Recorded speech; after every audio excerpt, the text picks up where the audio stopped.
জ্বালানি ঘাটতি ও নিরাপত্তাহীনতার কারণে যে কোনো সময় দেশের সব পেট্রোল পাম্প বন্ধ হয়ে যাওয়ার শঙ্কা তৈরি হয়েছে বলে জানিয়েছে Bangladesh petrol pump owners association. রোববার রাতে গণমাধ্যমে দেয়া এক প্রেস বিজ্ঞপ্তিতে এ দাবি করে সংগঠনটি।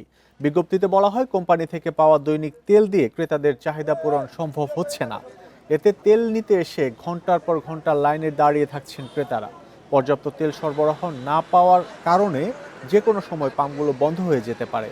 এছাড়া জ্বালানি বিপণন ব্যবস্থাপনায় নিরাপত্তার বিষয়টি সরকার ও জেলা প্রশাসন উপেক্ষা করছে বলেও বিজ্ঞপ্তিতে উল্লেখ করা হয়েছে। দেড় যুগ ধরে ভালোবাসার নিড়ে এসিআই পিওর সল্ট। প্রশাসনের নির্দেশনা মেনে তেল বিক্রি করছে পাম্পগুলো, কিন্তু অনেকে দৈনিক একাধিকবার তেল নিতে আসছেন। অ্যাসোসিয়েশনের দাবি, ডিপো থেকে তেল পরিবহনের সময়ও নিরাপত্তা ঝুঁকি রয়েছে। সড়কের ট্যাঙ্কারগুলো লুট হওয়ার আশঙ্কা দেখা দিয়েছে।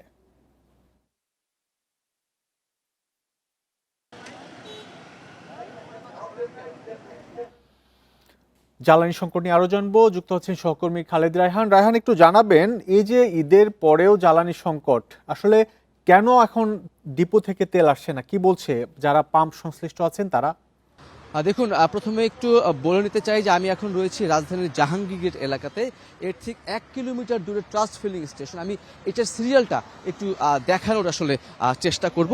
সেটি হচ্ছে দেখাতে দেখাতে যে বাকি বিস্তারিত সেটি আমি আসলে বলছি। সেটি হচ্ছে যে গত দুদিন ধরেই ডিপো কিন্তু বন্ধ ছিল।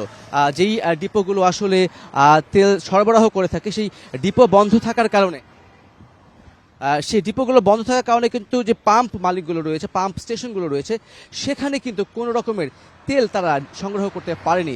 আমি কয়েকটি পাম্প মালিকের সঙ্গে কথা বলেছি, তারা যেটি বলছে যে প্রতিদিন তাদের 20,000 থেকে 27,000 লিটার পর্যন্ত তেল প্রয়োজন হয়। কিন্তু যেহেতু ঈদের রাত থেকে, ঈদের দিন সকাল থেকে ডিপো বন্ধ ছিল, ওই 2 দিন তারা কিন্তু কোনো রকমের তেল তারা সংগ্রহ করে রাখতে পারেনি। আগে যে তেলগুলো মজুদ ছিল, সেই তেলগুলোই কিন্তু গতকালকে পর্যন্ত তারা দিয়েছেন। সেই জায়গায় যে সংকটটি তৈরি হয়েছে সেটি হচ্ছে যে এই যে একটি ঘাটতি পড়েছে, বা 2 দিন তারা তেল আনতে পারেনি পাম্পগুলো, যার ফলে কিন্তু এই তেল সরবরাহগুলি সেই অর্থে সম্ভব হচ্ছে না। এবং তেজগাঁয়ের সব মিলিয়ে 18 থেকে 20টি যেই ফিলিং স্টেশন রয়েছে, আমি প্রায় প্রত্যেকটি ঘুরেই দেখেছি, প্রত্যেকটিতেই কিন্তু একই অবস্থা। সেটিতে কিন্তু তেল, আপনি দেখতে পাচ্ছেন যে কী পরিমাণের তেলের সিরিয়াল, যে এই সিরিয়াল কিন্তু রয়েছে এই ট্রাস্ট ফিলিং স্টেশন। সেই ফিলিং স্টেশনের সিরিয়ালগুলো কিন্তু আসলে বলা যায় যে প্রত্যেকটি ফিলিং স্টেশনে একই চিত্র। বেশিরভাগ ফিলিং স্টেশনে অকটেন নেই, পেট্রোল নেই। তারা যেটা বলছেন যে যেহেতু সরবরাহ নেই, সেহেতু সেই সমস্যাগুলো তৈরি হয়েছে। আজকে ডিপোগুলো খুলেছে, ঢাকার এবং ঢাকার বাইরে যে ডিপোগুলো রয়েছে সেগুলো আছে খুলে, যার ফলে আজকে থেকে তারা তেল সংগ্রহ করবেন। সেখানেও কিন্তু একটি সংকট রয়েছে। সেই সংকটটি হচ্ছে 9,000 লিটার তেল তারা পাবেন এক একটি যে পাম্প রয়েছে। কিন্তু সব মিলিয়ে এই যেই চাহিদা, সেই চাহিদা কিন্তু 20,000 থেকে 27,000 লিটার পর্যন্ত।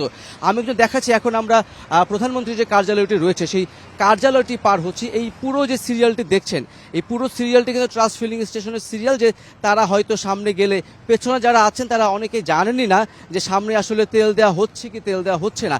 সেই বলা যায় যে একটি অজানা জায়গা থেকে তারা কিন্তু এখানে দাঁড়িয়েছেন তেলটি সংগ্রহ করার জন্য। এবং যারা পাম্পের মালিক আছেন, গতকালকে আপনি নিশ্চয় জানেন যে পাম্প ওনার্স অ্যাসোসিয়েশন তারা একটি বিজ্ঞপ্তি দিয়েছে। তারা যেটি বলছে যে যদি এই সংকট ঠিকমতো মোকাবেলা করা না হয়, তাহলে কিন্তু তাদেরকে পাম্প বন্ধ করে দিতে হবে। তার 2টি সংকটের কথা তারা বলেছেন। প্রথম যে সংকট, সেই সংকটটি হচ্ছে যে তাদের নিরাপত্তা ঝুঁকিতে তারা ভুগছেন। কারণ নিরাপত্তা ঝুঁকিতে ভুগছেন এই কারণে অনেকেই জোরপূর্বক অতিরিক্ত তেল নেওয়ার চেষ্টা করছেন, বা তেল নেওয়ার জন্য মবের মতো ঘটনাও কিন্তু তারা ঘটিয়েছেন। কিন্তু সেই জায়গা থেকেই তারা কিন্তু বলছেন যে তারা কিন্তু বন্ধ করে দেবে। আমি যে এতক্ষণ যে চিত্রটি দেখালাম, প্রায় 1 কিলোমিটারের বেশি জায়গা জুড়ে কিন্তু মানুষ অপেক্ষা করছেন ট্রাস্ট ফিলিং স্টেশন থেকে তেল নেওয়ার জন্য। কিন্তু বাস্তবতা হলো এই যে ফিলিং স্টেশনটি রয়েছে, সেই ফিলিং স্টেশনটি কিন্তু বন্ধ। যারা একেবারে সামনের সারিতে রয়েছেন শুধুমাত্র তারাই জানেন যে এটি বন্ধ। তবে কখন নাগাদ তারা এই তেলটি পাবেন তার কোনো নিশ্চয়তা কিন্তু এখানে নেই। কিন্তু একই সঙ্গে কিন্তু এই যে ফিলিং স্টেশন সেটি কিন্তু আসলে বন্ধ রয়েছে। এবং পেছনে যারা আছেন একেবারে শেষ মাথায় জাহাঙ্গীর গেটের, তারা কিন্তু সেই তথ্যটি জানেন না। এখন পর্যন্ত বলা যায় যে আজকে সকাল থেকে রাজধানীর বেশিরভাগ পাম্পগুলো কিন্তু বন্ধ, তেল সরবরাহ নেই। তারা যেটি বলছেন, তেল না থাকার কারণে তারা তেল দিতে পারছে না। কিন্তু মানুষের যে ভোগান্তি, সেটি কিন্তু চরম মাত্রায় উঠেছে। আপনার মাধ্যমে দেখলাম যে তেল নিতে মাইলের পর মাইল অপেক্ষায় গাড়ি দাঁড়িয়ে আছে। রায়হান, আপনাকে অনেক ধন্যবাদ আমাদের সাথে যুক্ত হওয়ার জন্য।